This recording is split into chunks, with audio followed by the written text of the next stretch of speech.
mi nombre es Aline Moreno, tengo 37 años, soy de la Ciudad de México, egresada de un colegio también de la misma ciudad, Avant College Charlemont.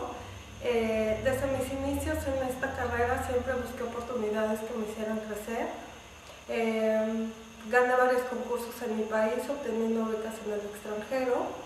Y bueno, esto me permitió estudiar e investigar la moda en otros aspectos. Hace algunos años lancé mi línea Preda Couture, donde combino terminados artesanales personalizados con la producción industrial. Y bueno, siempre busco inspiración de diferentes expresiones artísticas. Mi clave para crear nuevas ideas es anotar, combinar, observar, romper reglas, mezclar influencias y cambiar todo esto con mi conocimiento de tejidos y detalles.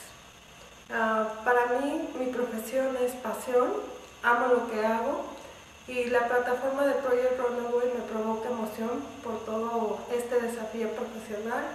Y bueno, ojalá tenga la oportunidad de poder estar en esta gran plataforma, compartiendo y aprendiendo y dando a conocer lo que amo hacer.